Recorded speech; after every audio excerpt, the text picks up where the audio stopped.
మొదలు పెట్టినాడండి, సృష్టిని ప్రారంభించినాడు. ఏం చేస్తున్నాడు అంటే స్థిరంగా ఉండే అట్లాంటి వృక్షాలు, అడ్డంగా నడిచే పశువులు, తర్వాత పక్షులు, అట్లే మానవులు, అట్లే సిద్ధులు, చారణులు, ఇట్లా అంటే దేవతా సృష్టి ఇవన్నీ కూడా జరిగిందండి. అనేక రకాల జీవులను సృష్టించినాడు. ఇక్కడ గోవులు, మేకలు, దున్నలు, జింకలు ఇట్లాంటివన్నీ అండి, అన్ని అంటే దుప్పలు, గొర్రెలు, ఒంటలు ఇట్లాంటివన్నీ. తర్వాత గాడిదలు, గుర్రాలు, కంచెర గాడిదలు, ఇట్లా ఇవన్నీ అంటే గిట్టలు అంటారు కదా, అట్లా ఉండే అట్లాంటివి.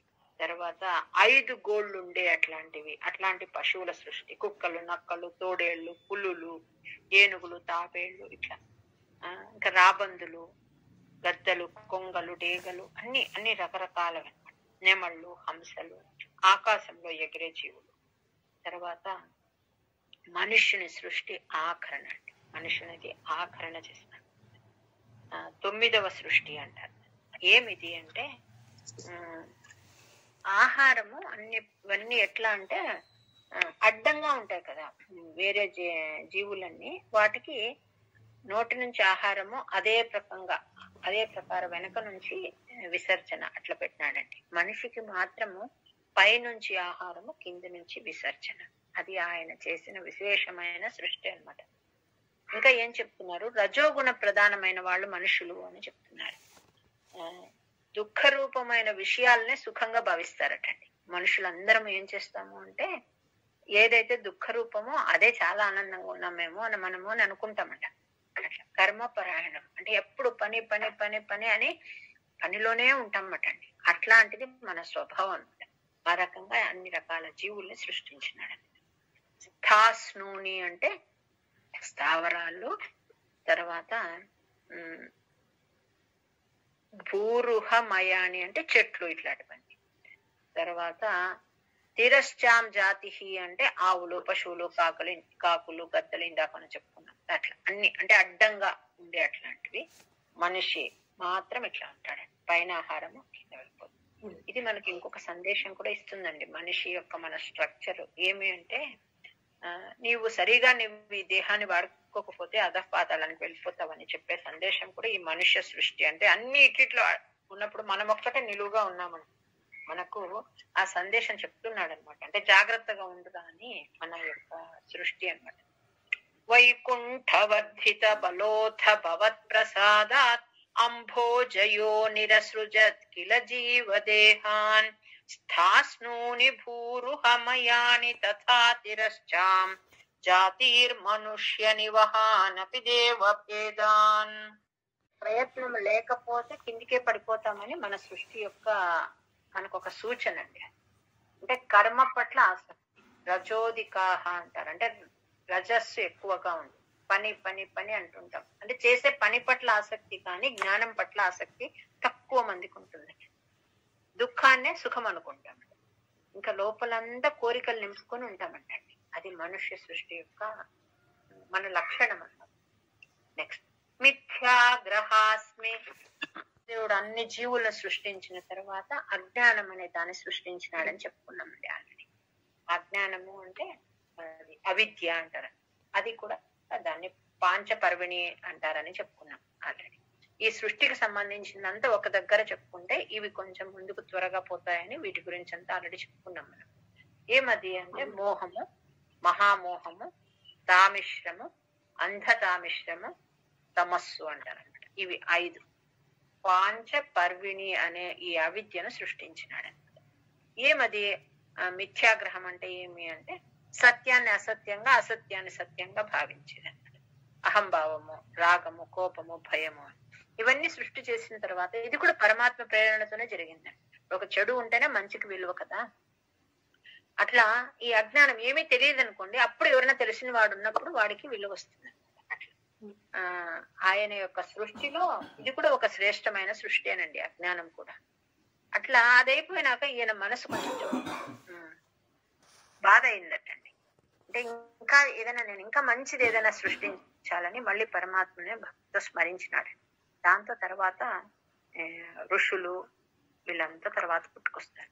మిథ్యాగ్రహాస్మి మతిరాగ వికోప భీతి అజ్ఞాన వృత్తిమితి పంచవిధాం సృష్ట్వా ఉద్దామ తామస పదార్థ విధాన దూనః. ఇట్లా పెద్ద పదం ఉన్నప్పుడు ఏం చేయాలంటే మూడు మూడు అక్షరాలకు ఒక నిలువు గీత వేసుకోండి పెన్సిల్ తో. ఉద్దామ తామస పదార్థ విధాన దూనః అట్లా చెప్పుకుంటూ వచ్చి మళ్ళీ అన్ని కలిపేది. ఉద్దామ తామస పదార్థ విధాన దూనః తేనే త్వదీయ చరణ స్మరణం విశుద్ధ్యై.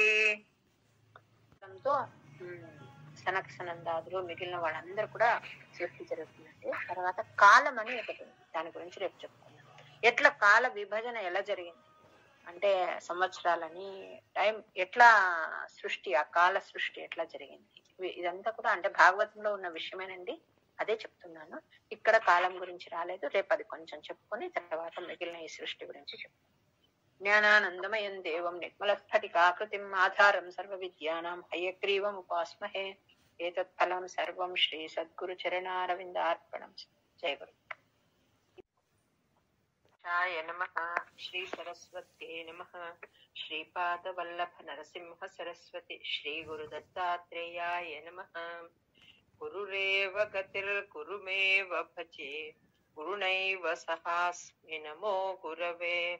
న గురోః పరమం శిశురస్మి గురోః మతిరస్తి గురౌ మమ పాహి గురో. శ్రీకాంతో మాతులో యస్య జననీ సర్వమంగళా జనకః శంకరో దేవః తం వందే కుంజరాననం.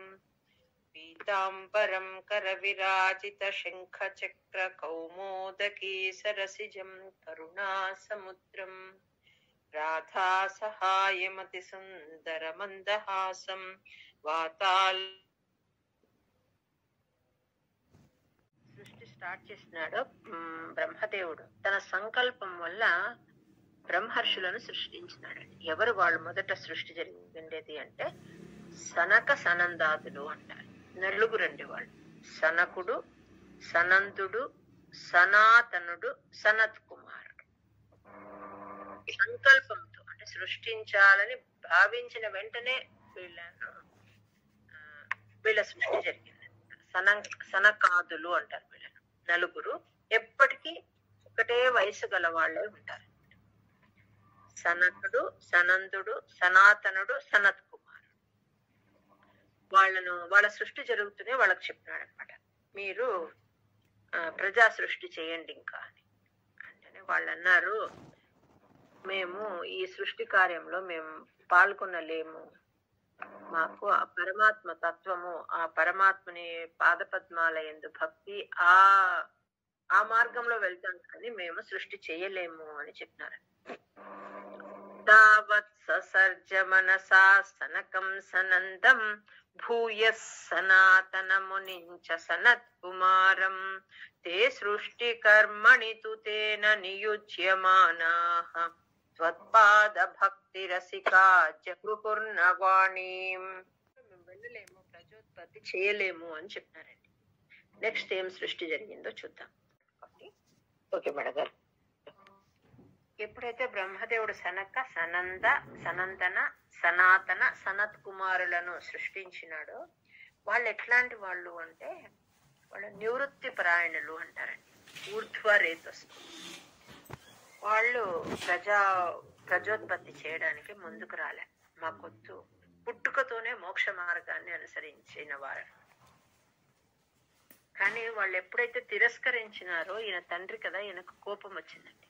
నా పిల్లలు నా మాట వినలేదు కదా అని ఆ కోపాన్ని తన బుద్ధి బలంతో కంట్రోల్ చేసుకున్నాడు. ఎవరు? బ్రహ్మదేవుడు. కంట్రోల్ చేసుకున్నా కూడా అతని కనుబొమ్మల మధ్య ఆ కోపం యొక్క ఛాయ కనిపిస్తోందటండి. అంటే నేను ఇంత కష్టపడి సృష్టిస్తే వీళ్ళు నా మాట వినలేదు కదా అని ఆయనకు కోపం వచ్చింది. ఆ కోపాన్ని కంట్రోల్ చేసుకున్నాడు, కానీ ఆ కనుబొమ్మల మధ్య అది కనిపిస్తోందటండి ఆయనకు వచ్చిన కోపం.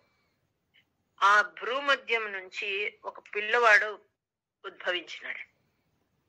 భ్రూమధ్యం నుంచి వాడు ఎట్లా ఉన్నాడు అంటే నీలము ఎరుపు కలిసిన రంగులో ఉన్న పిల్లవాడు పుట్టాడట. అతడు ఎవరు అంటే దేవతల కన్నా ముందే పుట్టిన రుద్రుడండి. రావడమే ఏడుస్తూ ఉన్నాడట. ఏమని? నా పేరేమి, నేను ఎక్కడుండాలి, నాకు ఇవన్నీ చెప్పు, నేనెవరు అని చెప్పి ఏడుస్తూ ఉన్నాడట. అప్పుడు బ్రహ్మదేవుడు చెప్పినాడట, నీవు పుడుతూనే ఏడుస్తూ ఉన్నావు కాబట్టి నీకు రుద్రుడు అని పేరిస్తున్నాను అని చెప్పాడట.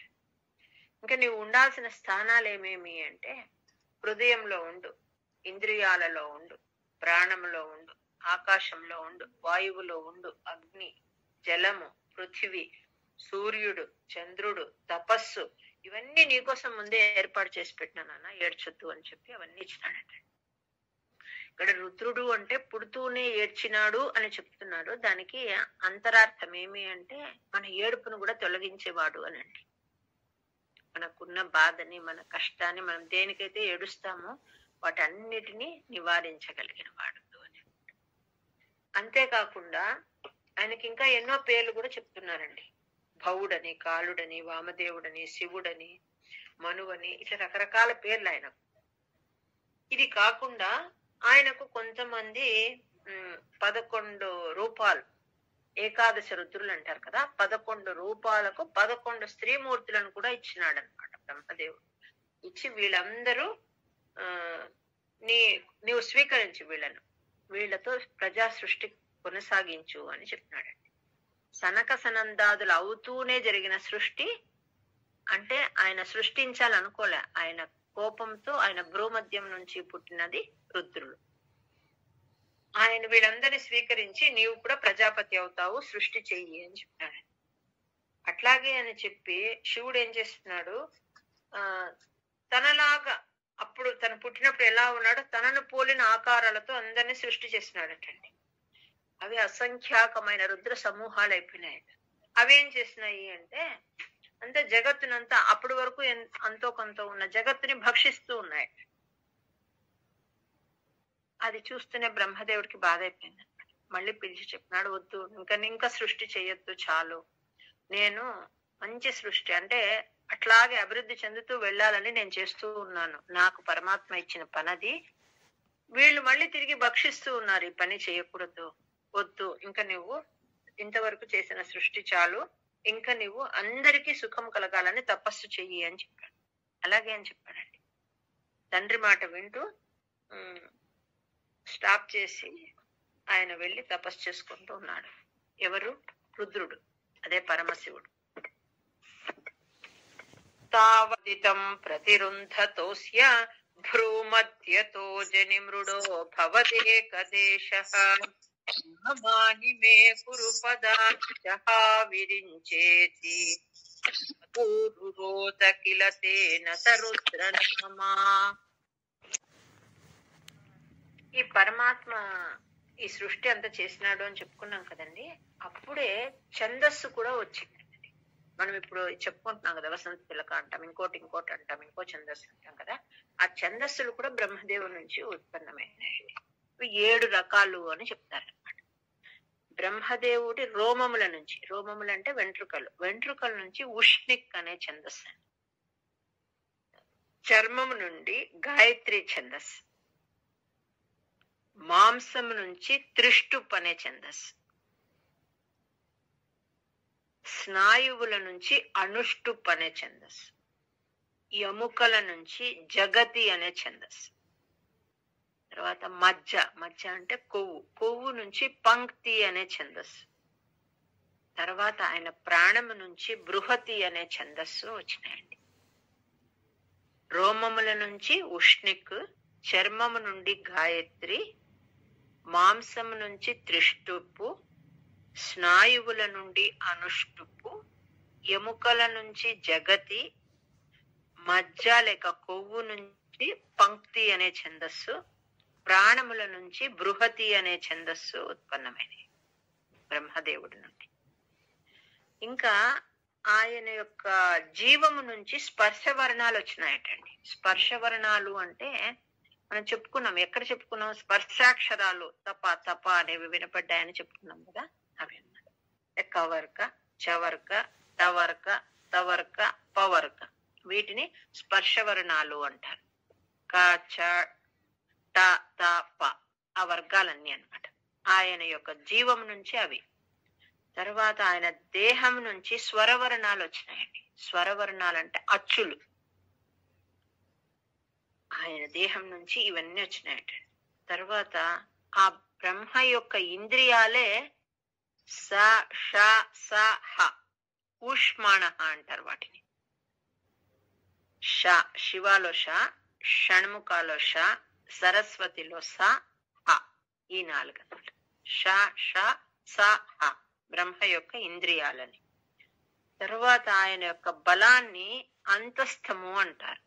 అవి ఏవి అంటే యారా లావా అంటే ఈ మన వర్ణమాలకి అక్షరాలన్నీ కూడా పరమాత్మ బ్రహ్మ రూపంలో ఉండి ఇవన్నీ సృష్టించినాడు. యారా లావా వాటిని ఏమంటారు? అంతస్థములు అంటారు. ఇంద్రియాలు వచ్చి ష స ష స హ, అంతస్థములు వచ్చి యారా లావా. స్పర్శవర్ణాలు వచ్చి కవర్క చవర్క టవర్క తవర్క పవర్క. దేహం నుంచి స్వరవర్ణాలండి అచ్చులు ఇన్ని వచ్చినాయటండి. ఇంతే కాకుండా సప్త స్వరాలు అంటారు చూడండి, సారి గ మ ప ద ని. ఇవన్నీ ఆయన విహారం వల్ల ఏర్పడినాయండి. మనం ఇప్పుడు ఏవేవైతే ఉన్నాయనుకుంటున్నామో ఇవన్నిటి సృష్టి అలా జరిగింది. ఇది కాకుండా కాలం సృష్టి అండి. ఎంత మనం అసలు కొన్ని లెక్క పెట్టడానికి మనకు రాదనమాట. ఎట్లా జరిగిందంటే ఒకే టూకీగా తెలుసుకున్నాం, ఇది పూర్తిగా అర్థం చేసుకోలేము, కానీ ఇలా ఉందా అని. మన ఋషులు దార్శనికులు అనమాట. వాళ్ళు దీన్నంతా ఎప్పుడు సృష్టి మొదట్లో ఎలా జరిగిందో వాళ్ళు దర్శించి దాన్ని మనకు అక్షర రూపం ఇచ్చినారండి. అన్నిటికన్నా పెద్దది కాలం యొక్క స్వరూపం అన్నమాట. దానికి మార్పు ఉండదంటండి. మహాకాలము అనే పేరుతో అది ప్రసిద్ధి చెందింది అంటారు. ఇప్పుడు మనం చెప్పుకున్నది కాల పరిమాణం గురించి. ఆటం అంటారు చూడండి, 2 పరమాణువులు కలిస్తే ఒక అణువు అవుతుందట. 3 అణువులు కలిస్తే ఒక త్రసరేణువు అవుతుందట. 2 పరమాణువులు కలిస్తే ఒక అణువు అవుతుంది. 3 అణువులు కలిస్తే ఒక త్రసరేణువు అవుతుంది. త్రసరేణువు అంటే ఏం చెప్తుంది భాగవతము అంటే, మనం ఇప్పుడు ఇట్లా ఇంట్లో కూర్చున్నప్పుడు చూస్తే మన కిటికీ ద్వారా, విండో ద్వారా ఒక సూర్యకిరణం ఇలా వచ్చింది అనుకోండి, అక్కడ ఎక్కడైనా కొంచెం ఏదో ఇట్లా సూర్యకిరణానికి ఎగిరినట్టు కనిపిస్తుందండి. దుమ్ము లాంటిది ఏదో చిన్న పార్టికల్, చాలా చిన్న పార్టికల్, దాన్ని త్రసరేణువు అనాలట. అట్లాంటి 3 త్రసరేణువులు కలిస్తే 3 త్రసరేణువుల కాలాన్ని సూర్యుడు దాటితే దాన్ని త్రుటి అంటారట. ఆ త్రుటికి 100 టైమ్స్ కాలాన్ని వేదము అంటారట. 3 వేదముల కాలం వచ్చి ఒక లవం, 3 లవముల కాలం వచ్చి ఒక నిమేషం, 3 నిమేషముల కాలం వచ్చి ఒక క్షణం, 5 క్షణముల కాలం వచ్చి ఒక కాష్ఠ, 15 టైమ్స్ కాష్టముల కాలం వచ్చి ఒక లఘువు,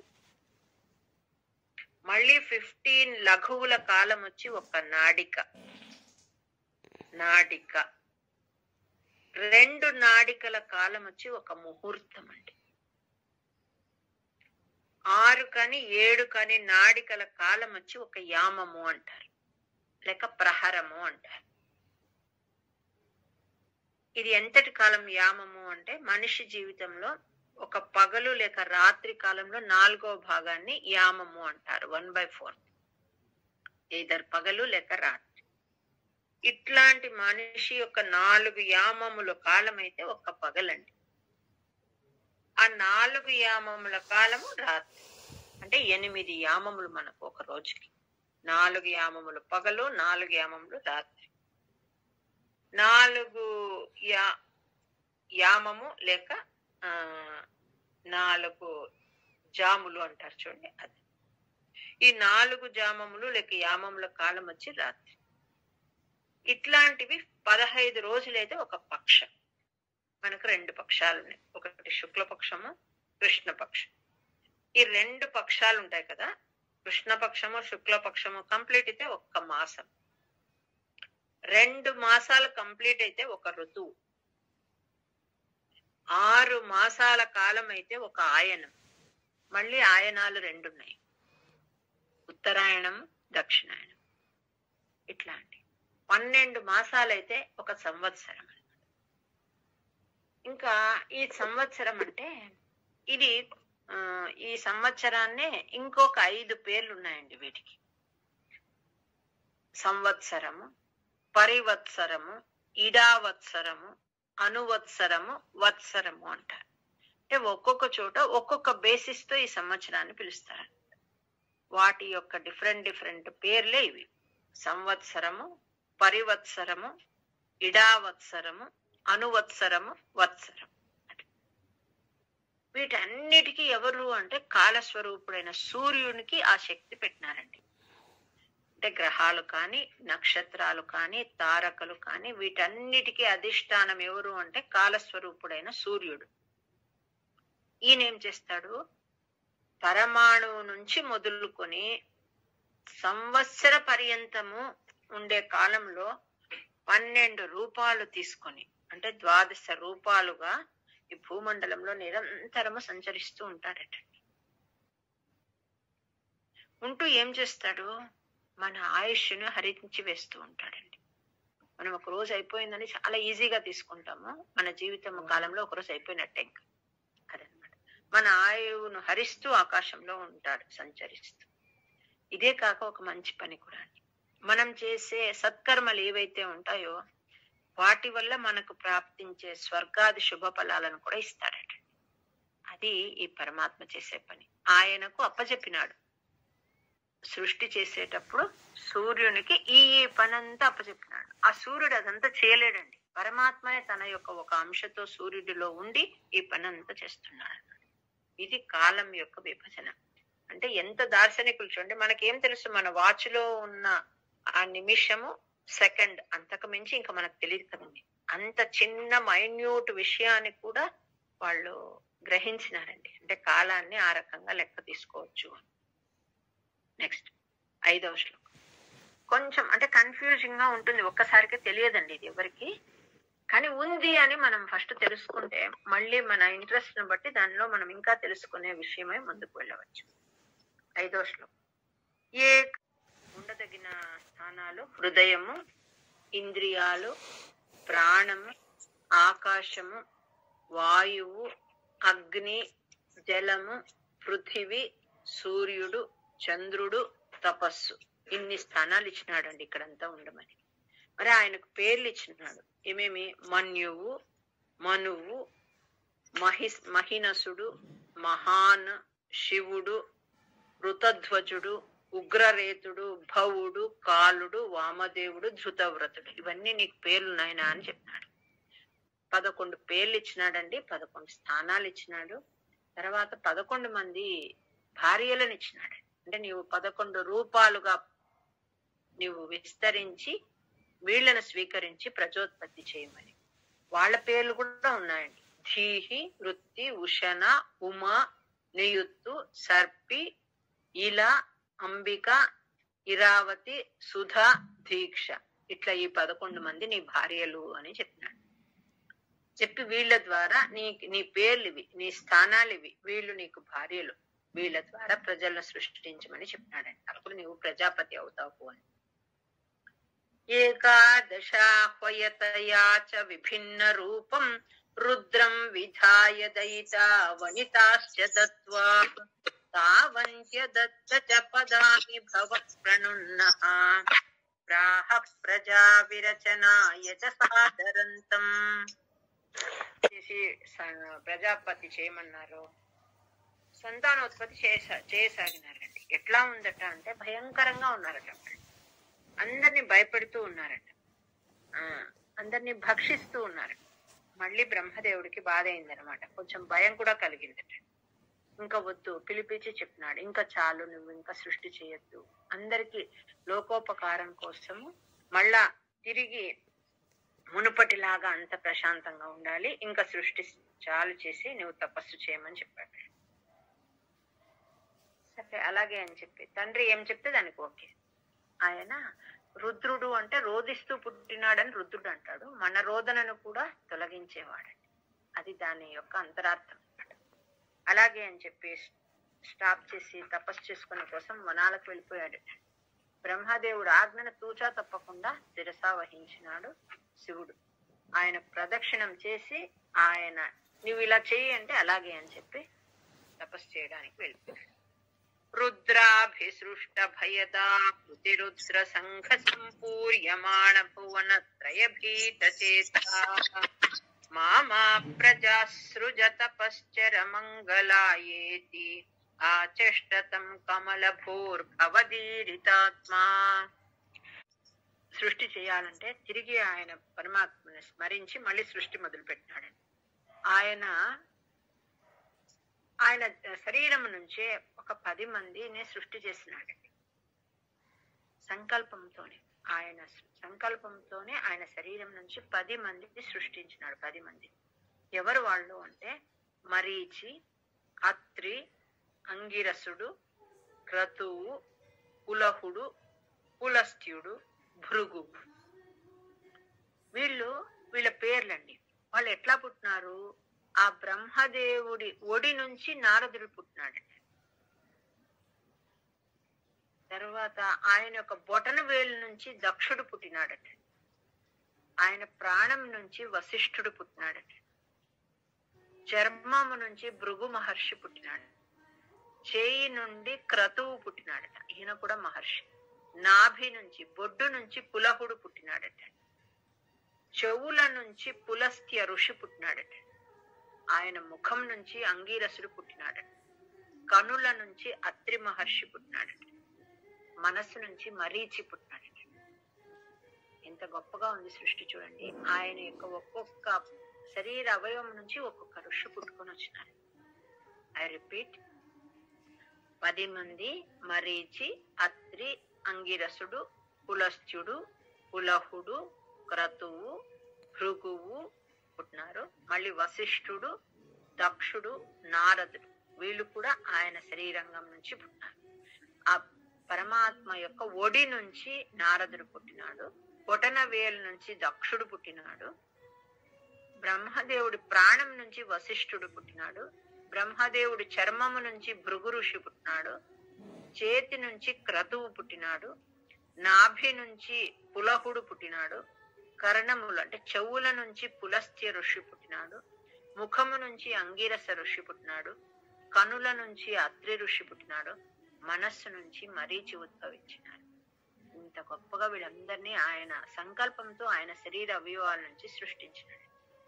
తస్యార్థ సర్గరసికస్య మరీచిరత్రిః తత్రాంగిరాః క్రతుమునిః పులహః పులస్త్యః అంగాదజాయత భృగుశ్చ వసిష్ఠదక్షౌ శ్రీనారదశ్చ భగవన్ భవదంఘ్రిదాసః.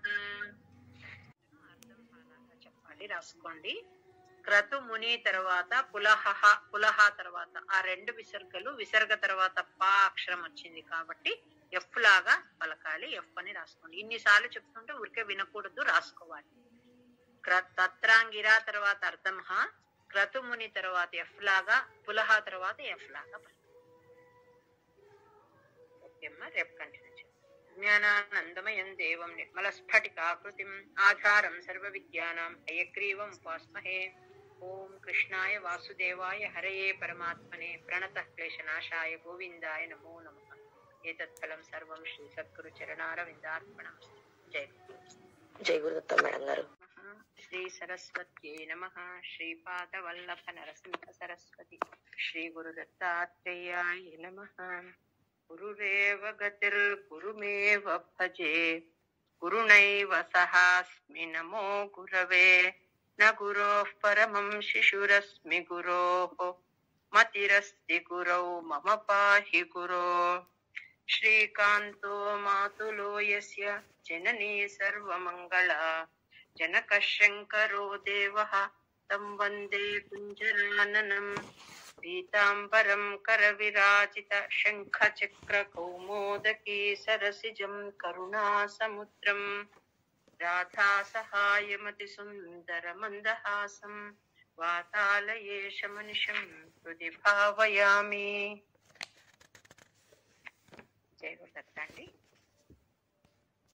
ఋషులంతా సృష్టి అయినారని చెప్పుకున్నాం. అత్రి, అంగిరసుడు, క్రతువు, పులహుడు, పులస్త్యుడు, భృగువు, వశిష్ఠుడు, దక్ష ప్రజాపతి, వీళ్ళందరూ నారదుల వారు ఇంతమంది సృష్టి అయినారు. ఇంకా ఎవరెవరైనారు అంటే తన నీడ నుంచి కర్దమ ప్రజాపతిని సృష్టించినారు. కర్దమ ప్రజాపతి ఈ పేరు గుర్తుపెట్టుకోండి, తర్వాత వస్తుంది మనకు చాలా ముఖ్యమైన విషయం వస్తుంది. ఎవరు ఈయన అంటే కపిలోపదేశంలో కపిలుడి తండ్రి అండి ఈయన. కపిలుడు కూడా పరమాత్మ యొక్క స్వరూపం అన్నమాట. అట్లాంటి భగవంతుణ్ణే పుత్రునిగా పొందిన వాడనమాట ఈయన. కర్దముడు అంటారు. ఆయన పేరు గుర్తుపెట్టుకోండి. తర్వాత తన కుడి రొమ్ము నుంచి ధర్ముడుని సృష్టించినాడండి. ఛాయ అంటే నీడ నుంచి కర్దముణ్ణి సృష్టించినాడు, కుడి రొమ్ము నుంచి ధర్ముణ్ణి సృష్టించినాడు. తర్వాత సరస్వతిని సృష్టించినాడండి. ఇక్కడ భాగవతంలో ఒక విషయం వస్తుంది, ఆ సరస్వతీ దేవి పట్ల బ్రహ్మ మోహితుడైనాడు అని. అది పైకి కనిపించే అర్థం అండి, అలా కాదు. అంటే ఇలా ఉంటుంది ముందు ముందు అని చెప్పడానికి ఆ విషయం చెప్పినారు, కానీ బ్రహ్మదేవుడు మోహితుడు అవ్వడం అనేది లేదనమాట. అప్పుడు ఆయన అట్లా మోహితుడైనట్లు నటిస్తే ఈ పైన ఎవరెవరైతే ఆయన శరీర అవయవాల నుంచి పుట్టినారో వాళ్ళంతా అతనికి బోధ చేసినారు అని చెప్తున్నారు.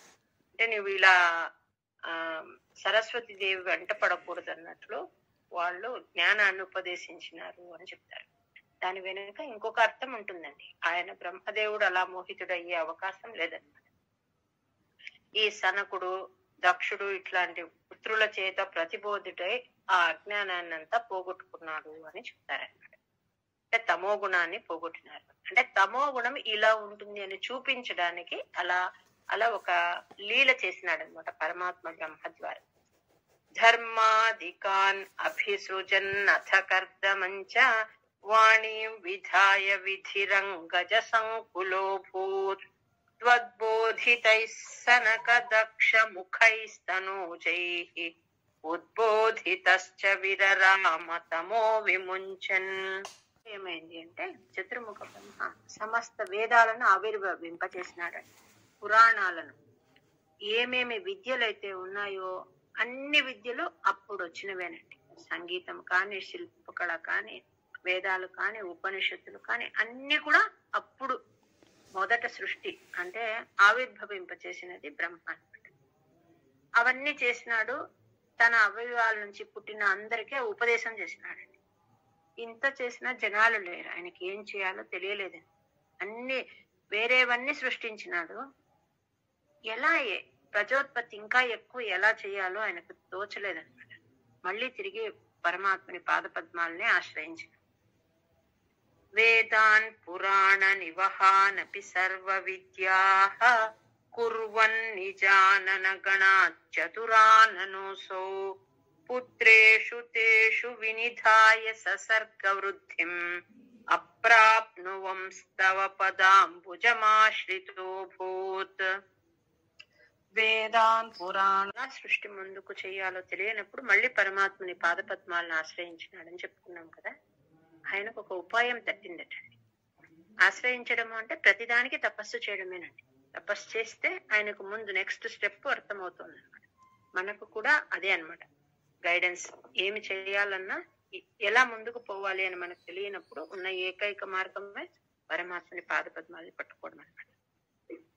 ఈయనకు ఉపాయం తట్టిందండి. ఏం ఉపాయం తట్టింది అంటే తన శరీరాన్ని 2 భాగాలుగా విభజించుకున్నాడటండి. అభజత్ అంటే చేసినాడు అని విభజించుకున్నాడు తన శరీరాన్ని 2 భాగాలుగా. ఏ రకంగా? ఒక భాగము పురుషుడు, ఇంకొక భాగం స్త్రీగా అలా చేసుకున్నాడు. కుడివైపు పురుషుడుగా, ఎడమ వైపు స్త్రీగా తన శరీరాన్ని 2 భాగాలుగా విభజించుకున్నాడు. వాళ్లే మనువు అంటారండి. అతన్ని మనువు అంటారు. ఆ స్త్రీ రూపాన్ని శతరూప అంటారు. మన మానవ కులానికి వాళ్ళే ఆదిభూతం అన్నమాట. అంటే మొదటి పురుషుడు మొదటి స్త్రీ అంటారు కదా, మన మనుష్య కులానికి అంతా వాళ్ళే అనమాట. మనువు శతరూపం. తాభ్యాన్ స్త్రీ పుంస భావ మభజన్మను తద్వధూభ్యాం. రెండుగా విడగొట్టుకున్నాడు. ఒకటి మనువుగా, ఇంకొకటి స్త్రీ రూపంగా చేసినాడు. ఆ మనువుకు నీవు ఈమె ద్వారా సంతానోత్పత్తిని ముందుకు చెయ్యి అని చెప్పాడు. అప్పటి నుంచి మైథున సృష్టి జరిగింది అని చెప్తారండి. అంతకు మునుపు వరకు సంకల్ప మాత్రంతో, శరీర అవయవాలతో, మనస్సుతో అలా జరిగిందనమాట. ఇక్కడి నుంచి మైథున సృష్టి జరిగింది అని చెప్తారు. అంటే అది ఒక ధర్మం అన్నమాట. ఇంకా కొంతమందికి అనుమానం రావచ్చు, ఒకే తండ్రి నుంచి పుట్టినారు కదా వీళ్ళ అన్న చెల్లెలు అలా అవుతారు కదా. ఇది నియత ధర్మము అని అంటారు అనమాట. అంటే వీళ్ళు దేవతాంశ సంభూతులకు అలాంటిది ఉండదన్నమాట. వాళ్ళు తిరిగి తిరిగి ఏ జన్మ ఎత్తినా మళ్ళీ వాళ్ళకు అదే ఆమెనే భార్య. మనం నెక్స్ట్ కొన్ని చోట్ల చూస్తామన్నమాట. యజ్ఞ నామక పరమాత్మ ఆవిర్భవిస్తాడు, వెంటనే అమ్మవారు కూడా ఆవిర్భవిస్తుంది. నియత పతి నియత పత్ని అంటారు. అది ఒక ధర్మం అన్నమాట. అంటే వాళ్లకు వాళ్లే ఎప్పటికీ, వాళ్ళు ఎక్కడ పుట్టినా వాళ్లకు వాళ్లే భార్య, వాళ్లకు వాళ్లే భర్త, అలాంటి ధర్మం. కాబట్టి ఇంకా సృష్టిని వృద్ధి చేయండి అని చెప్పాడు. ఈయన చాలా గొప్పవాడండి మనువు. ఎంత గొప్పవాడు అంటే ఈశావాస్య ఉపనిషత్తు అని ఒకటి ఉందన్నమాట. చిన్న చిన్న ఉపనిషత్తు అన్నిటికన్నా, కానీ చాలా ముఖ్యమైన ఉపనిషత్తు. దాని ద్వారా పరమాత్మ దర్శనాన్ని పొంది లోకానికి ఇచ్చినవాడు ఈ మనువు అన్నమాట. అంతటి గొప్పవాడు. మీరు చేయండి ముందుకు సృష్టి అని చెప్పినాడండి. చెప్తూనే ఆయన బాగా తపస్సు చేసుకునే అట్లాంటి అవకాశం ఉన్నవాడు, చేసుకున్నవాడు, ఇచ్చినవాడండి ఆయన లోకానికి. ఎవరు? మనువు. ఈమె ఏం చేసింది? శతరూప. మనందరికీ అంటే మనమందరము శతరూప యొక్క అంశ వాళ్లే, ఆడవాళ్ళందరూ. మగవాళ్ళంతా ఆ మనువు యొక్క మనువు యొక్క అంశ అన్నమాట. ఆమె నేను చేసుకోనని చెప్పిందటండి. మొట్టమొదట ఆయన సృష్టించిన వాళ్లలో ఈమెనే ఫస్ట్ నేను వివాహం చేసుకోనని చెప్పింది. ఎందుకు అంటే నేను కూడా వేదాధ్యయనం చేయాలి, నేను పరమాత్మ దర్శనం పొందాలి, నాకు వద్దు అని చెప్తుందటండి. ఆమె కూడా 1000 years తపస్సు చేసిందండి, నేను పెళ్లి చేసుకోను అని. అంటే మన సనాతన ధర్మంలోనే ఆడవాళ్లకు మగవాళ్ళకు అందరికీ ఈక్వల్ గా మోక్ష మార్గం ఉందండి. కొన్ని చోట్ల లేడీస్ కి అసలు లేదు, ఏది లేదన్నమాట. ఓన్లీ పిల్లల్ని కనడం అని తప్ప ఇంకా వేరే ఏది ఉండదు. మన దగ్గర ఇద్దరికి సమానంగా ఉంది. కానీ మనం అనుసరించే మార్గము చూపించినారు మనకు. అప్పుడు బ్రహ్మ చెప్తాడు, నా ఉద్దేశం నాకు పరమాత్మ ఇచ్చిన ఆర్డర్ సృష్టి ముందుకు పోనివ్వాలని, మీరు ఇలా చేయకపోతే పెళ్లి చేసుకోనంటే ఎట్లా, నువ్వు చేసుకోమని అతనికి ఉపదేశం చేస్తారండి. ఆమెకు, శతరూపాదేవికి. ఆమెమో ఒప్పుకోదన్నమాట. ఎందుకు అంటే ఒప్పుకోదు అంటే నేను కూడా తపస్సు చేస్తాను. అప్పుడు ఆమెకు వరం ఇస్తాడండి. ఏమని అంటే రతి పుత్ర ఫలాధారాహ అంటారు. రతి పుత్ర ఫలాధారాహ అంటే ఏమి అంటే, ఒక్క ఆడమనిషి సంస్కారము కలిగిన ఒక్కొక్క బిడ్డను కన్నప్పుడు అంతా కూడా ఆ స్త్రీకి ఒక్కొక్క వేదం అధ్యయనం చేసిన ఫలం వస్తుంది అని ఇచ్చినాడండి. సంస్కారం కలిగిన ఒక్కొక్క బిడ్డను కన్నప్పుడు అంతా కూడా ఆ స్త్రీకి ఒక్కొక్క వేదము అధ్యయనం చేసిన ఫలం వస్తుంది. అంటే యోగ్యమైన సంతానం ఇచ్చిన స్త్రీకి ఇలాంటి మంచి ఫలితం వస్తుంది. దాంతో ఆమె పాతివ్రత్యం పెరుగుతుంది. దీంతో ఆమె సాటిస్ఫై అయ్యి తర్వాత వివాహం చేసుకుని సృష్టి ముందుకు పోనిస్తారండి. అది వీళ్ళ గురించి అన్నమాట. జానన్ ఉపాయ మథ దేహమజో విభజ్య స్త్రీ పుంస భావమభజన్మను తద్వధూభ్యాం తాభ్యాంచ మానుష కులాని వివర్ధయం స్వం గోవింద మారుత పురాధిపరుంధిరోగాన్. రోజు చదువుకోవాలని అనుకున్న వాళ్ళకి ఇంకొక మార్గం ఉంది. ఎలాగా అంటే మొదటిది స్టార్టింగ్ ఎండింగ్ శ్లోకం అలా చదువుకుంటూ పోవచ్చండి. 1, 2 అయితే రోజు చదువుకుంటాం, ఎక్కువైనప్పుడు చదవలేం కదా. దీనికి ఒక టిప్ ఏమి అంటే, ప్రతి దశకంలో మొదటిది ఆది అంత్య శ్లోకాలండి, ఫస్ట్ అండ్ లాస్ట్ శ్లోకం. అది చదివితే కూడా మనకు మొత్తం పారాయణ చేసిన, సూక్ష్మంగా పారాయణ చేసిన ఫలితం వస్తుంది.